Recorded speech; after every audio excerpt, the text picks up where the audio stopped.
Ici le réseau des forces américaines du Vietnam. Bonjour Vietnam.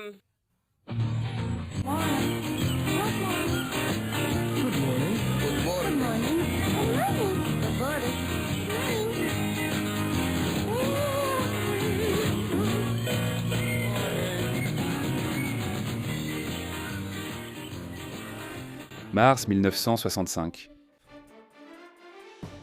John Paul Vann revient au Sud-Vietnam pour la première fois en 3 ans.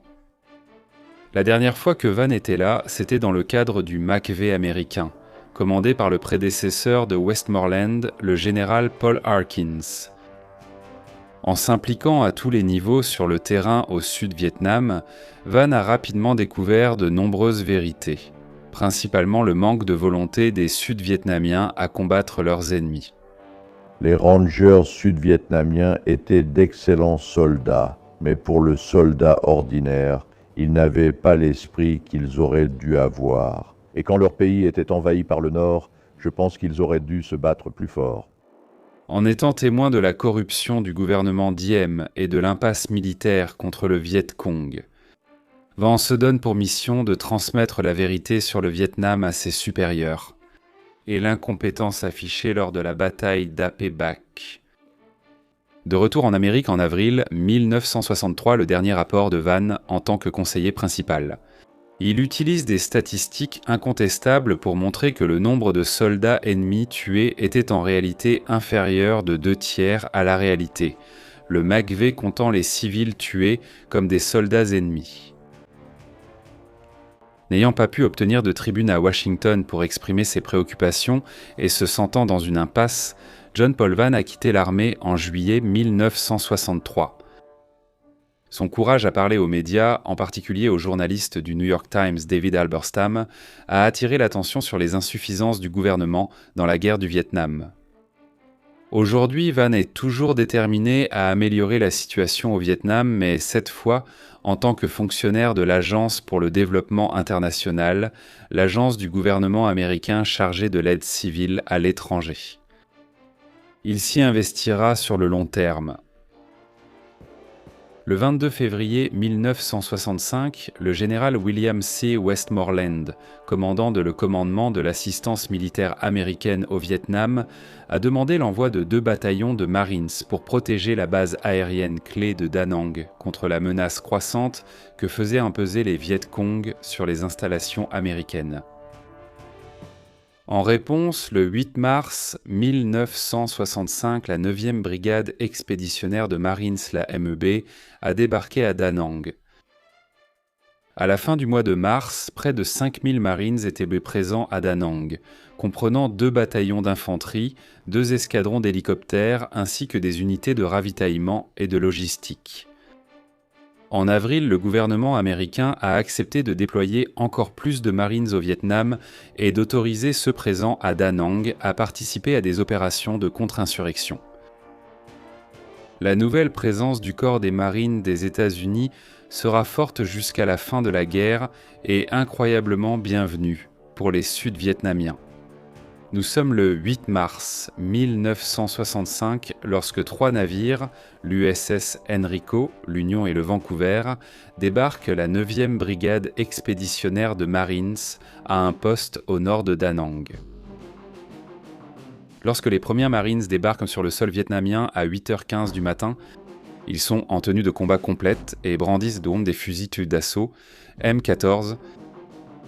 Ils ne s'attendaient pas à l'accueil qui les attendait. 4 soldats américains tiennent une pancarte sur laquelle il est écrit « Bienvenue, braves Marines », debout parmi les officiers sud-vietnamiens et les jeunes filles vietnamiennes qui attendent leur arrivée. Ce premier déploiement de Marines compte 3500 hommes. Il n'est pas étonnant qu'ils soient chaleureusement invités au Sud-Vietnam. L'environnement impitoyable exige des soldats capables de combattre aussi bien sur terre qu'en mer. Les Marines ne viendront pas seulement pour combattre, mais aussi pour renforcer le Sud-Vietnam grâce au programme d'action combiné. Cet outil efficace de contre-insurrection a été utilisé pour lutter contre la guérilla intense à laquelle les forces américaines étaient confrontées, en plus des combats militaires traditionnels. Des sections de Marines sont stationnées dans et autour des villages ruraux vietnamiens afin de fournir une formation et d'assurer la sécurité des habitants contre les combattants Viet Cong. Le programme CAP restera comme l'une des rares opérations durables et réussies de la guerre du Vietnam. On estime qu'aucun des plus de 200 villages ayant participé à ce programme n'a jamais été remis sous le contrôle des Viet Cong. Mais les Marines verront beaucoup de combats, à commencer par l'opération Starlight, une attaque amphibie et aéroportée qui va cimenter la présence inestimable du corps des Marines dans la guerre du Vietnam. Les Marines de la base de communication vitale de Chu Lai, sous le commandement du lieutenant-général Lewis W. Walt, reçoivent des renseignements d'un déserteur Viet Cong indiquant qu'un régiment VC attend caché dans le village voisin de Van Toang. Le lieutenant-général Walt peut attendre que les Viet Cong attaquent ou il peut aller les attaquer. Walt et ses hommes ont moins de 3 jours pour planifier l'opération. Il faut 2 nuits de planification au quartier général de la 3e division de marine de Da Nang. 2 nuits blanches. Mais ce qu'ils imaginent est sans précédent dans cette guerre encore récente. L'opération Starlight sera la première opération militaire entièrement américaine de la guerre du Vietnam. Une bataille du marteau et de l'enclume. Les Marines fourniront le coup de marteau grâce à la force amphibie débarquant sur Green Beach, tandis que les Marines amenés par hélicoptère sur 3 zones d'atterrissage différentes seront l'enclume sur laquelle les VC seront frappés. Ils coinceront les Viet Cong entre les 2 forces, les écrasant. La plage est bientôt envahie par les Marines, tandis que les 3 zones d'atterrissage voient arriver des hélicoptères qui déposent chacun une compagnie. La compagnie de la zone d'atterrissage White essuie quelques tirs de mortier et d'armes légères, mais elle parvient à progresser vers l'est. Cependant, c'est sur la zone d'atterrissage Blue que la compagnie Hôtel des Marines se heurte à une résistance. Elle se trouve directement dans l'axe du quartier général du 60e bataillon 1er régiment VC. Avec 2 objectifs, le village voisin de Nam Yen 3 et la colline 43, le commandant, le lieutenant Jenkins, adopte une position agressive en décidant de prendre les 2 en même temps. Les Marines sous-estiment la ruse des Viet Cong. Beaucoup de huttes à Nam Yen 3 sont en réalité des bunkers dissimulés, tandis que les hommes sur la colline 43 affrontent une force Viet Cong retranchée. Jenkins rassemble ses hommes et avec l'aide des hélicoptères d'attaque hués et des chars de la force amphibie qui arrivent, Jenkins part à l'assaut de la colline puis se dirige vers Nam Yen 3 Tuam. La compagnie India du capitaine Webb poursuit les Viet Cong dans le village d'An Quang 2, où Webb a dû obtenir la permission de quitter sa zone d'attaque assignée. Une fois la permission accordée, sa compagnie est rejointe par des chars M48 venant de la plage. Malheureusement, une large tranchée empêche l'avancée des chars, forçant les squads de Marines sous le commandement du caporal O'Malley et du lance-caporal Chris Brooks à sauter eux-mêmes dans la tranchée pour attaquer les soldats Vichy. O'Malley continue de combattre l'ennemi malgré 3 blessures. Ces blessures ne l'empêchent pas de courir sur le champ de bataille pour sauver des Marines blessés. Le reste de l'unité India affronte le VC dans le village et en vient rapidement à bout. Un Viet Cong faisant le mort se retourne et lance une grenade qui tue le capitaine Webb et d'autres Marines. Webb et 2 autres Marines sont tués dans l'explosion. Pendant ce temps, le premier lieutenant Jenkins tente une nouvelle fois de prendre Nam Yen 3, mais il est presque pris à revers par une force du Viet Cong habilement camouflée. Le caporal-chef Ernie Wallace part seul à l'assaut des Viet Cong avec sa mitrailleuse M60, éliminant 25 ennemis. La présence du Viet Cong à Nam Yen 3 reste trop forte, et les hommes de Jenkins sont contraints de se replier vers la zone d'atterrissage Blue après de lourdes pertes. Il ne reste plus que 28 Marines en état de combattre lorsqu'ils atteignent la zone d'atterrissage Blue. Un convoi de ravitaillement en route vers la compagnie India est pris en embuscade et piégé par le Viet Cong à midi. Le premier lieutenant Cochrane, commandant de l'unité, est tué, laissant le sergent-chef Jack Marino poursuivre le combat jusque tard dans la nuit. La compagnie India a rejoint le bataillon.